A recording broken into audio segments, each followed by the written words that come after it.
जय हिंद और नमस्कार साथियों, स्वागत है आप सभी का ग्रोथ माउंट एजुकेशन इस यूट्यूब मंच ग्रोथ माउंट यूपीएससी पर। मैं हूं आपके साथ ध्रुव जानी।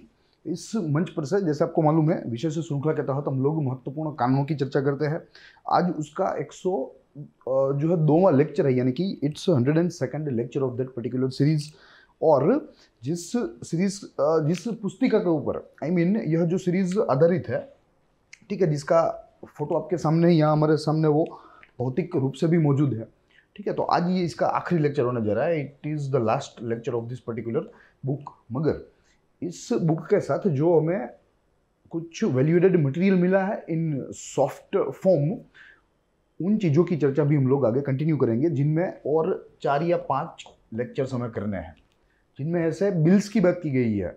गौर कीजिएगा, उसमें कोई कानूनों की चर्चा नहीं है, कोई अधिनियमों की चर्चा नहीं, मगर उसमें ऐसे बिल्स की चर्चा की गई है जो टेंटेटिवली या संभवित रूप से भविष्य में कानून का रूप ले सकते हैं। और जो है या तो वे पार्लियामेंट के विचार विमर्श के तहत चल रहे हैं या अभी पार्लियामेंट में इंट्रोड्यूस होना बाकी है, ठीक है। तो ऐसा कुछ बिल्स है जिनको हमें देखना है। तो फर्दर हम लोग हमारी यह सीरीज जो है वो कंटिन्यू करेंगे। तो कुल मिलाकर 106 या 107 लेक्चर की यह पूरी सीरीज होगी। अब डिजास्टर मैनेजमेंट यह आज का मुख्य मुद्दा है। दुर्घटना प्रबंधन जिसे कहते हैं, 2005 में यह कानून लाया गया। हालांकि यह कानून अपने आप में उड़ीसा के चक्रवात जो 1996 में हुआ था, फिर 2001 में भुज का भूकंप हुआ जिसे कच्छ अर्थक्वेक के नाम से जानते हैं, जिसमें काफ़ी सारा नुकसान हुआ, जान का भी और माल का भी। और आखिरी में 2004 में जब इंडियन ओशन में सुनामी आई, ठीक है। तो इन सारे जो है दुर्घटनाओं को ध्यान में रखते हुए सरकार ने जो है फाइनली इस कानून के ऊपर जो है अपना काम करना शुरू किया, ड्राफ्ट बनाया, पार्लियामेंट में इंट्रोड्यूस किया, इसको वहाँ से पारित करवाया और आखिरी में इसको कानूनी स्वरूप दिया। तो आज हम देखेंगे, वैसे संक्षिप्त कानून है, कुल 11 अध्यायों में यह पूरा कानून बटा है और लगभग तकरीबन इसमें 80 धाराएं हैं, यानी कि 79 sections are there in this particular act. तो अब हमें देखना है और सेम मोडस ऑपरेंडी से चीज़ों को देखेंगे। सबसे प्रथम इसके परिचय के बारे में, फिर बैकग्राउंड, फिर प्रमुख प्रावधान, फिर जो है प्रमुख प्रावधान से पहले मुख्य उद्देश्यों को देखेंगे, फिर इसमें कोई अगर संशोधन किया है, कोई अगर अमेंडमेंट है तो उनको देखते चलेंगे, और अंततः हम इसकी आलोचना एवं इसके महत्व के बारे में समझेंगे। तो अब शुरू करेंगे हमारी मूल चर्चा, जिनमें इंट्रोडक्शन में 3 बिंदु देखने हैं, ठीक है। कुल 3 बिंदु के तहत हम इस कानून को पहचान पाएंगे, इस कानून से परिचित होंगे, जिनमें सबसे प्रथम है जो कहता है disaster management act is central legislation to provide for the effective management of disasters and matters connected therewith or incidental thereto। yes, तो ये एक प्रकार का केंद्रीय, सेंट्रल यानी कि केंद्रीय अधिनियम है, केंद्रीय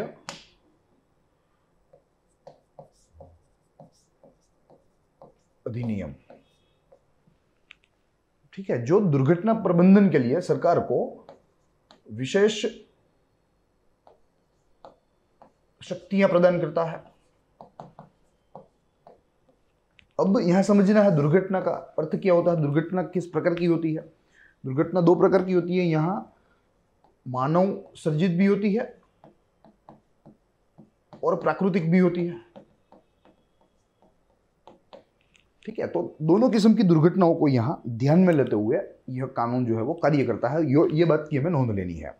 Act envisaged a 3-tier disaster management structure in India at national level, state level and district level। तो कुल मिलाकर ऐसा स्ट्रक्चर यहाँ एनविसेज किया गया है, a 3-tier structure here, district,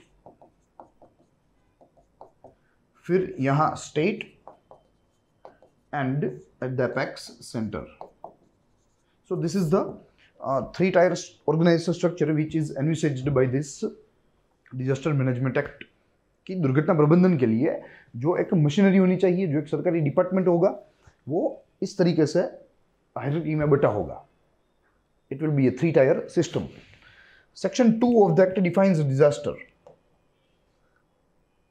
as a catastrophic mishap, calamity, grave concurrence in any area arising either from natural or man made causes, ठीक है। यहां जो एक्टिविटी हुई है उसकी गंभीरता को यहां लिखा गया है कि कैटास्ट्रोफ यानी कि विनाशकारी,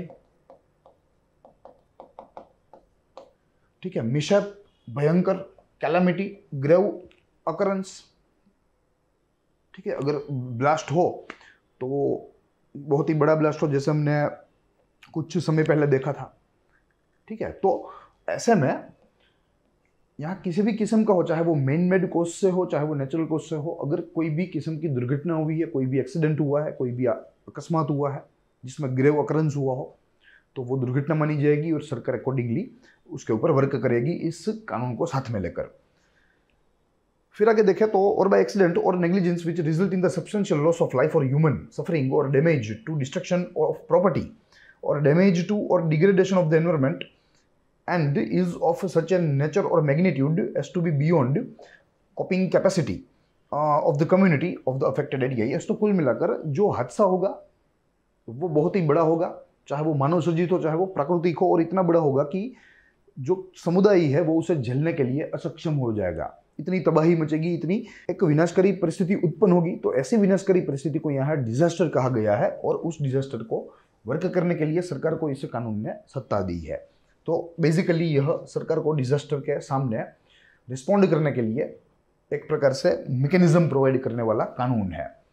फिर बैकग्राउंड की बात करें तो फिर से 3 बिंदु देखने हैं, बड़े बिंदु है, जिनमें एक है India due to its unique geoclimatic conditions was traditionally among the most vulnerable countries frequently hit by natural disaster. Yes, of course, because our geographical position is vulnerable, ठीक है, क्योंकि एक तो हमारा भूभौगोलिक विस्तार जो है वो इतना बड़ा है, साथ ही में हमें जो समुद्र तट मिला है वो भी बहुत ही लंबा है, बहुत ही, आप कह लीजिए कि it's very very very long coastal, ठीक है। तो इन सारी चीज़ों की वजह से आज भारत का जो एक्सपोजर है, ठीक है, नेचर के साथ वो बढ़ गया है। तो नेचुरल कैलामिटी होना जो है एक बहुत ही स्वाभाविक सी बात है।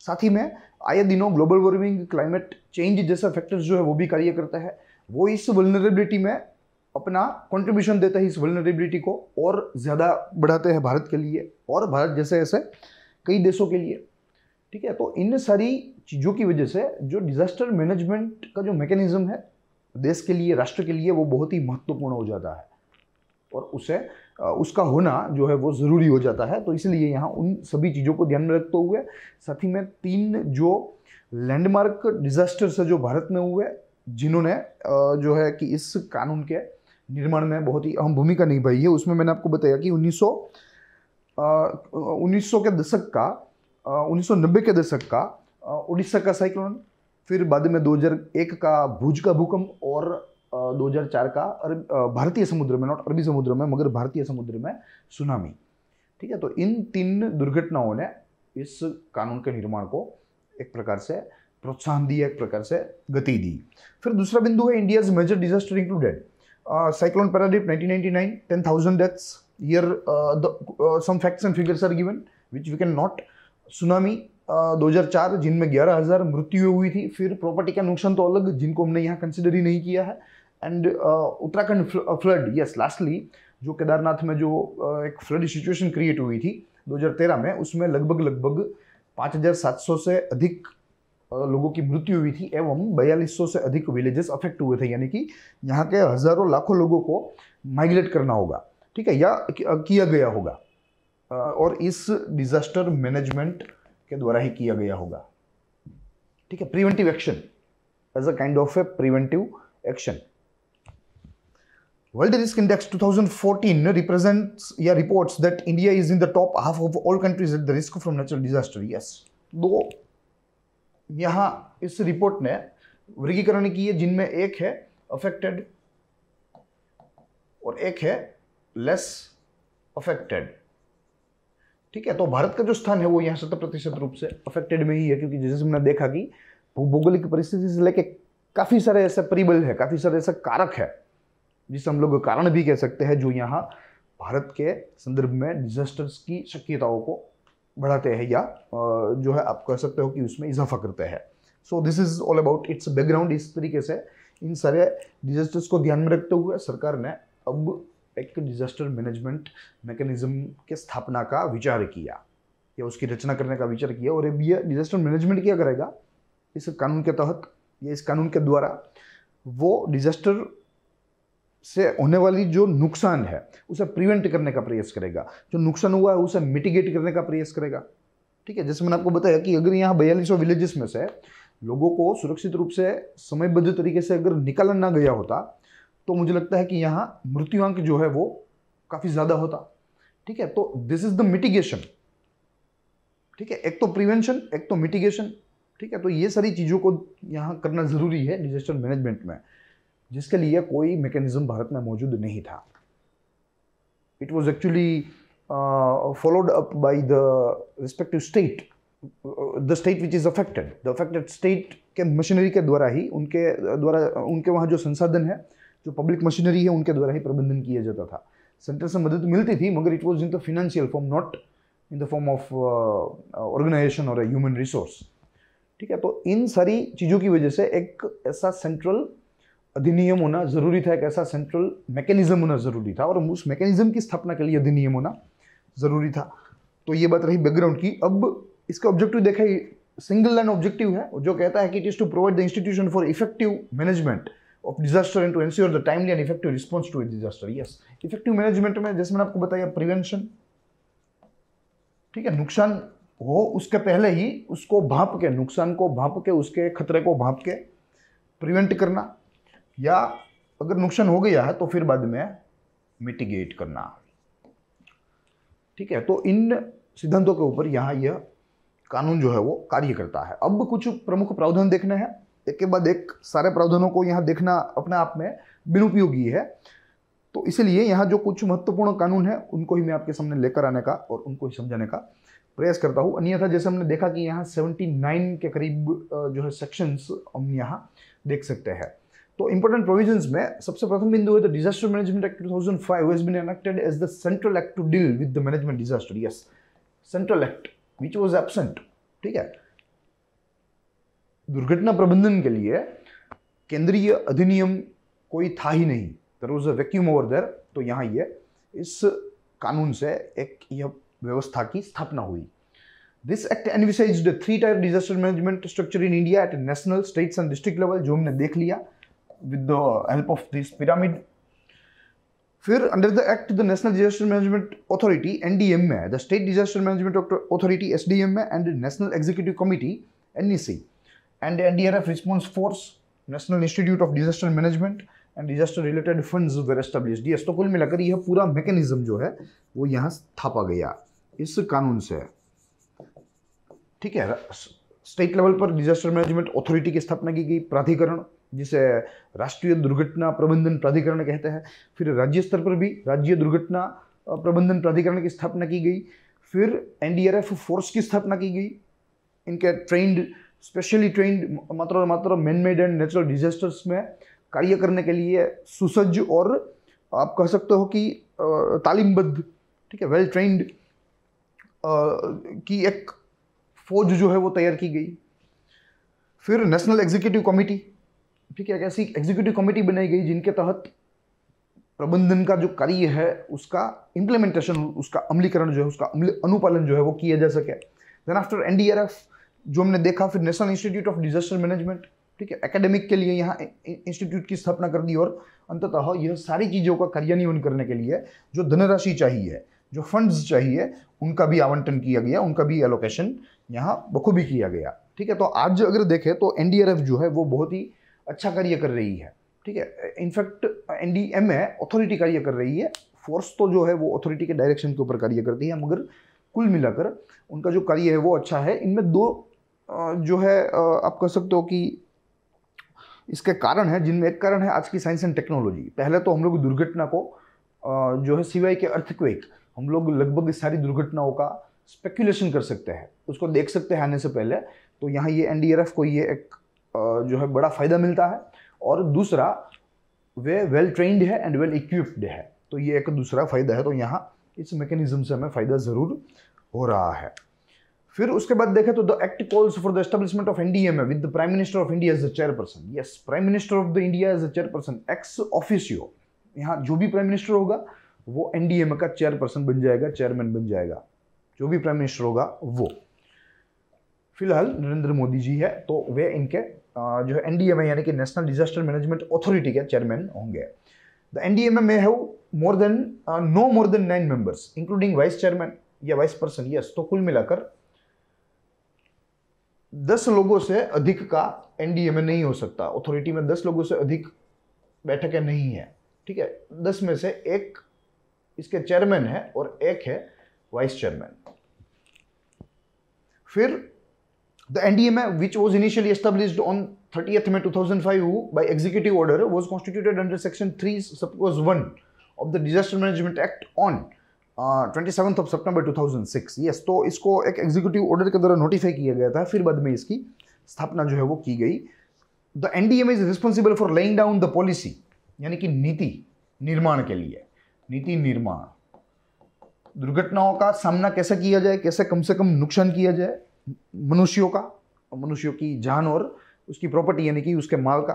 ठीक है, तो वो सारी चीज़ें जो है वो यहाँ इस लेवल पर बनती है, इस अथॉरिटी, इस प्राधिकरण के द्वारा बनाई जाती है. Plans and guidelines of disaster management and to ensure timely and effective response to the disaster. Yes, तो यहाँ प्लान्स एंड गाइडलाइंस भी इनके द्वारा ही बनाई जाती है और टाइमली एंड इफेक्टिव एग्जीक्यूशन का ध्यान भी इस अथॉरिटी, इस प्राधिकरण के द्वारा ही रखा जाता है. Under section 6 of the act, it is responsible for providing guidelines to be followed by the state authorities in drawing up to the state plans. yes, तो यहाँ जब स्टेट अथॉरिटी के द्वारा दुर्घटना प्रबंधन का कार्य किया जा रहा है तो उसमें स्टेट डिजास्टर मैनेजमेंट अथॉरिटी का इन्वॉल्वमेंट होना अनिवार्य है. उनके बिना डिजास्टर मैनेजमेंट का प्लान बन ही नहीं सकता स्टेट लेवल पर.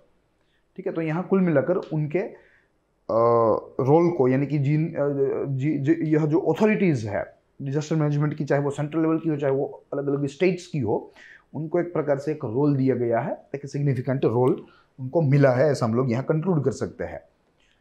फिर the act under section 8 enjoins the central government to constitute NEC, यानी कि national executive committee, to assist the national authority. Yes, so NEC का जो अल्टीमेटली कार्य है वो असिस्टिव है, वो एक सहायक रूप में है और नेशनल अथॉरिटी को, डिजास्टर मैनेजमेंट अथॉरिटी यानी कि NDMA को ये सहायता का जो है सहायता प्रदान करने का कार्य करेगी. फिर the NEC is composed of secretary level officers of the government of India in the ministry of home, agriculture, atomic energy, defence, drinking water supply, environment and forest, finance में expenditure specifically, health, power, rural development, science and technology, space, telecommunication, urban development and water resource, with the home secretary serving as the chairperson ex officio. Yes, ठीक है, तो कुल मिलाकर देखिए कितनी ministries यहाँ involve है. मल्टी मिनिस्ट्रीज यह अथॉरिटी है, मल्टी मिनिस्ट्रीज. ठीक है, it is actually covering several ministries. ठीक है, इसका कार्य में तो यहाँ संकलन भी जरूरी है और संकलन के लिए ही नेशनल एग्जीक्यूटिव कमेटी का निर्माण किया गया है, जो वैसे तो नेशनल डिजास्टर मैनेजमेंट अथॉरिटी के सहायक रूप में है, मगर साथ में यहाँ अलग अलग मिनिस्ट्रियों के साथ संकलन का कार्य भी, कोऑर्डिनेशन का कार्य भी यहाँ इनके द्वारा किया जाता है. There are several ministries which are having actually stake, ठीक है, in this particular disaster management arena. This ministries you need to note down. ठीक है, यह याद रखनी जरूरी नहीं है, मगर आपको कहीं ना कहीं ऐसे मालूम होना चाहिए कि ये मिनिस्ट्री यहाँ इस जो है पर्टिकुलर कमिटी का भाग है. प्लस यहाँ जिस कमिटी आपको नॉर्मल लगे, ठीक है, उसका आपको नाम यहाँ नहीं लेना है, जो है उसका याद नहीं रखना है. जो आपको नॉर्मल ना लगे, जैसे यहाँ ड्रिंकिंग वाटर है, ठीक है, तो वो एक दृष्टि से हमें डिजास्टर मैनेजमेंट के साथ हम उसको लिंक नहीं कर पाएंगे, तो यहाँ ऐसे नाम याद रखना है, तो वो आपको उपयोगी होंगे. अन्यथा तो जो एटॉमिक एनर्जी है, जो डिफेंस है, वो तो आपको मालूम ही है कि डिजास्टर के साथ ही रिलेटेड है अल्टीमेटली. ठीक है, साथ में ये भी यहाँ नोंदनीय है कि होम सेक्रेटरी होंगे, वे एक्स ऑफिशियो चेयर पर्सन होंगे इस NEC के, जो भी होम सेक्रेटरी होगा वो. फिर the chief of the integrated defence staff of the chiefs of staff committee is an ex officio member of the NEC. Yes, तो यहाँ जो इंटीग्रेटेड डिफेंस स्टाफ के जो चीफ्स है, जैसे CDS, आज तो CDS का पद जो है वो खाली है, क्योंकि हमारे जो भारतीय प्रथम CDS थे बिपिन रावत जी, जनरल बिपिन रावत जी, उनकी अकस्मात में मृत्यु हो गई, तो आज वो पद खाली पड़ा है, मगर वे इनके मेंबर हो सकते हैं, या जो है वो पद इसका मेंबर जरूर है. The NEC under the section of the Act is responsible for preparation of the National Disaster Management Plan for whole country and to ensure it is reviewed and updated annually. Yes, तो यहाँ NEC जो है वो कुल मिलाकर ground level पर NDMA का कार्य करती है। डिजास्टर मैनेजमेंट का जो राष्ट्रीय प्राधिकरण है उसका कार्य या उसका क्रियान्वयन जो है वो यहाँ नेशनल एग्जीक्यूटिव कमेटी के द्वारा किया जाता है और ये रेगुलर बेस पर होता है। All state governments are mandated under section 14 of the act to establish a state disaster management authority. Yes, all state government are mandated under section 14। सबको हक है वे इस कानून के जो है सेक्शन 14 का उपयोग करके अपने राज्य के लिए एक दुर्घटना प्रबंधन प्राधिकरण का निर्माण या उसकी स्थापना कर सकते हैं। The SDMA consist of a chief minister of the state who is the chairperson. Yes, क्योंकि वहाँ सेंट्रल लेवल पर प्राइम मिनिस्टर थे एक्स ऑफिशियो, तो यहाँ स्टेट लेवल पर बट ऑब्वियस चीफ मिनिस्टर होंगे। And no more than 8 members appointed by the chief minister.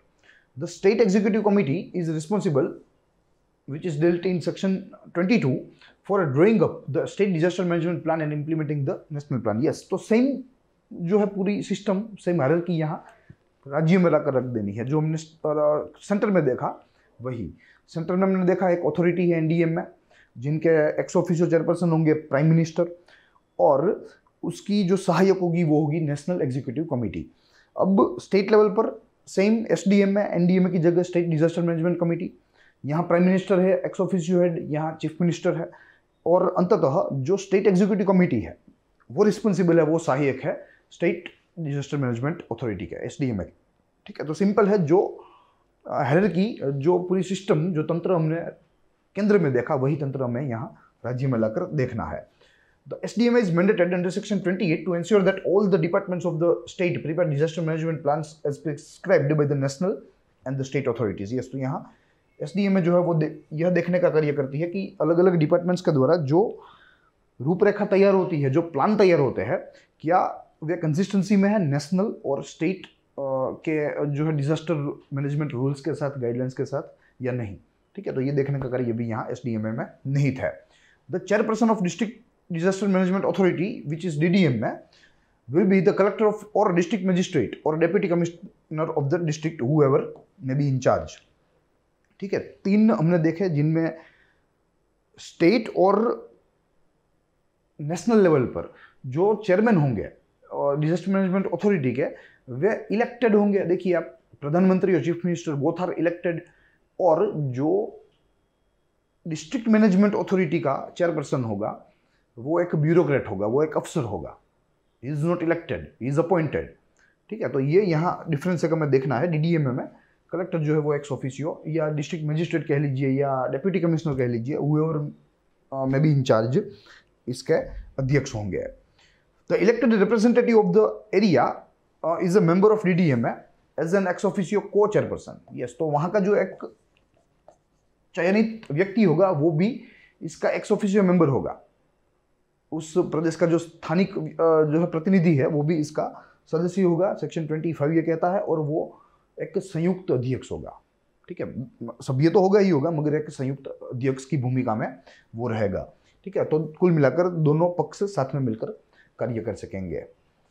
Section 44 and 45 of the act provides for constituting A national disaster response force, जिसे हम लोग NDRF कहते हैं।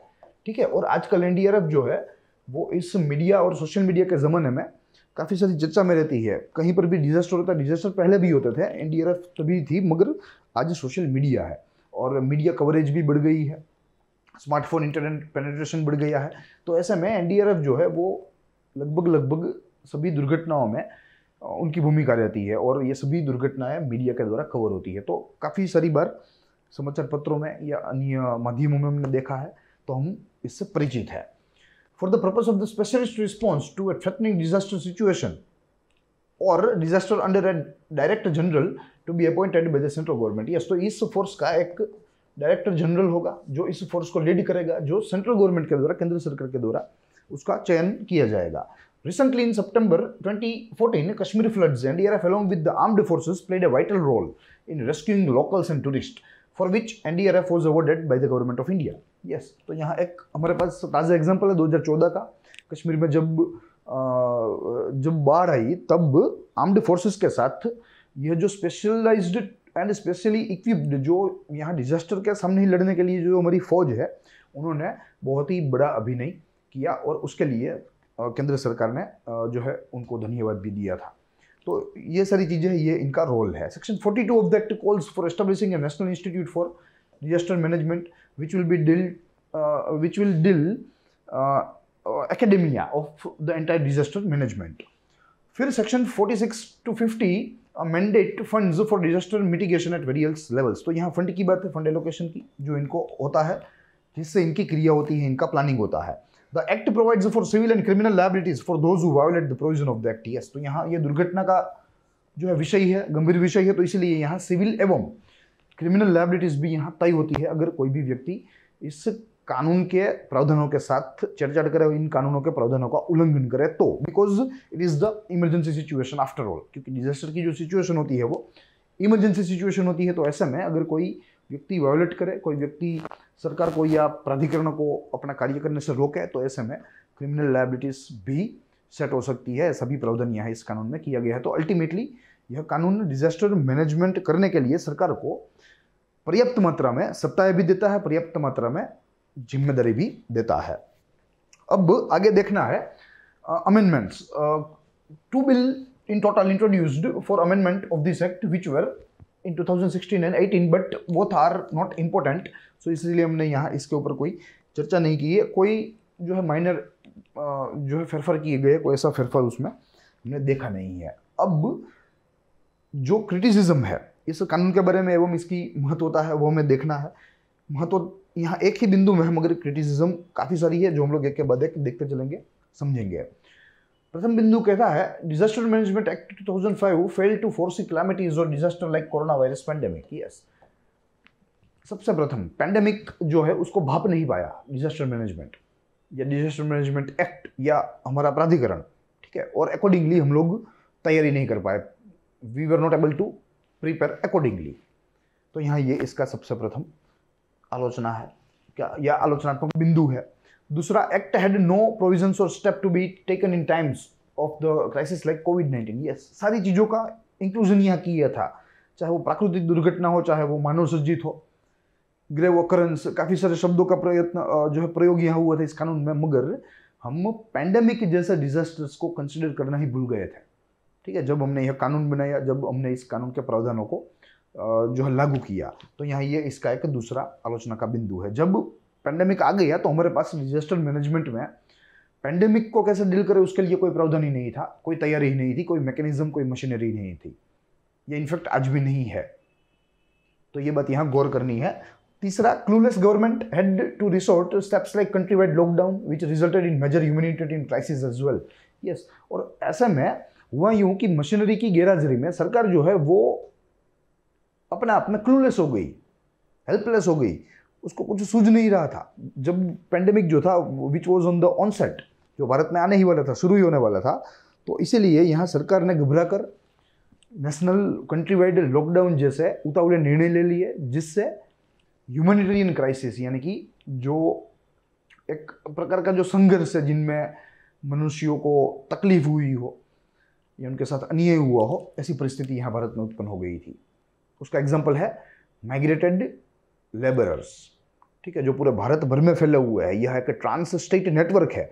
सरकार उनको कंसिडर करना ही भूल गई जब उन्होंने नेशनल लॉकडाउन लादा, कि वे लाखों की संख्या में इंटर स्टेट वे ट्रैवल करके अपने जो है घर से दूर आए हैं काम करने के लिए, तो वे कहाँ रहेंगे, उनकी व्यवस्था किया है। तो ऐसी चीज़ें जो है वो यहाँ डिजास्टर मैनेजमेंट में पेंडेमिक को के सामने लड़ने के लिए गैरहाजिर थी, इसलिए ये सारी चीज़ें हुई थी। फिर many critics feel the Disaster Management Act is against the spirit of federalism. Act gives more power to the center, which makes the state subordinate to the orders of the center. Yes, तो ये भी एक criticism है। एक पक्ष ये भी कहता है कि भाई यहाँ जो ये कानून है वो संवैधानिक तंत्र के मूल्यों को नष्ट करता है, ये संवैधानिक तंत्र के मूल्यों को उल्लंघित करता है, क्योंकि यहाँ इस कानून के अमलीकरण से, जब ये कानून एक बार इम्प्लीमेंट हो जाए eight the time of disaster, eight the time of emergency, तब सेंटर का जो पावर है वो ज़्यादा हो जाता है और स्टेट्स जो है वो यहाँ सबऑर्डिनेट हो जाते हैं। तो ऐसा भी यहाँ कुछ पक्षों का मानना है, कुछ पक्षों का कहना है, मगर मुझे पर्सनली लगता है कि in the time of emergency, eight the time of disaster, कोई भी एक सेंट्रल अथॉरिटी होनी चाहिए जहाँ से पावर्स जो है वो निकलते हैं, ऑर्डर्स निकलते हैं और क्रियान्वयन एग्जीक्यूशन किया जाता है। तो यहाँ पर्सनली मुझे लगता है कि ये एक अपने आप में क्रिटिक्स नहीं है। At the time of emergency centralisation of power होना चाहिए ताकि अच्छा कोऑर्डिनेशन बन सके। फिर आगे देखें तो act has also been criticised for marginalising non governmental organisation, elected local representative, local communities for promoting a top-down bureaucratic approach that gives the central state district authorities sweeping power. Yes, तो यहाँ कुल मिलाकर इस कानून ने सत्ता भी ज़्यादा दे दी है, ऐसा भी एक मत है। और जो है तीनों जो है स्तर में ब्यूरोक्रेट्स का रोल जो है वो बहुत ही एक आप कह सकते हो कि एक सस्पिशियस हो गया है।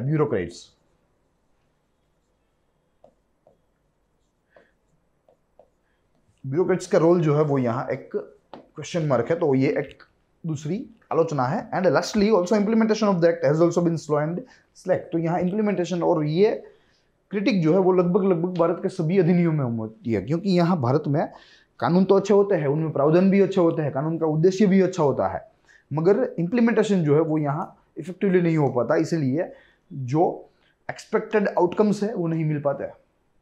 तो ये यहाँ एक कॉमन जो है क्रिटिक्स हमें यहाँ देखने को मिलता है। On the other hand there is only one importance which says solo legislation which works for the management of disaster in the country. Yes, solo legislation future में भी कोई ऐसा हमारे पास ऑप्शन नहीं था जिसकी बदौलत हम लोग ऐसे दुर्घटना का प्रबंधन कर सके, लोगों की जान बचा सके, प्रॉपर्टी का नुकसान जो है वो जितना हो सके उतना कम कर सके, लोगों को आगाह कर सके। ठीक है, तो ये एक अपने आप में इस क्षेत्र में भारत का एकमात्र कानून है, ये इसकी एकमात्र महत्व की बात है। तो यही सारी चीज़ें थी जो यहाँ आज हमें देखनी थी। जैसे हमने आपको बताया कि ये फिजिकल बुक का आखिरी कानून था, 102वां लेक्चर था। अब जो वैल्यू एडेड लेक्चर है जो हमें सॉफ्ट कॉपी में मिला है in the form of in the complimentary form with this purchase of book, ठीक है, तो उसके ऊपर हम लोग देखेंगे 4-5 लेक्चर्स है जो हम लोग समझेंगे, करने का प्रयास करेंगे। I hope you enjoy the lecture. साथ ही ये पूरी सीरीज हम लोग आज़ादी के 75 वर्ष को समर्पित करते हैं। ये आज़ादी का 75वां वर्ष चल रहा है। साथ आप यह चीज़ों को हमारे वेबसाइट के ऊपर देख सकते हैं इन द फॉर्म ऑफ ब्लॉग, वहाँ से आप आपकी नोट्स बना सकते हैं, अन्य कोई डाउट्स है तो वहाँ से आप क्लियर कर सकते हैं। साथ ही PDF भी आप वहाँ से डाउनलोड कर सकते हैं, अलग अलग अधिनियमों की, अलग अलग जजमेंट्स की। तो आप आज ही विजिट कीजिए हमारी वेबसाइट, हमारे साथ जुड़े, हमारे साथ रजिस्टर कीजिए और लॉगिन करके आप हमारी पूरी वेबसाइट के रिसोर्सेज का एक्सेस जो है वो पा सकते हैं। Plus do not forget to like, share and subscribe our YouTube channel growth mount UPSC। और ज़्यादा से ज़्यादा जो महत्वाकांक्षी छात्र हैं उनको आप जो है हमारी यह चैनल शेयर कीजिए ताकि वे घर बैठे संधि सेवाओं की तैयारी अच्छी तरीके से कर पाए। सो आज इतना ही हम लोग मिलेंगे, तब तक के लिए दीजिए इजाज़त। देखते रहिए ग्रोथ माउंट UPSC। जय हिंद।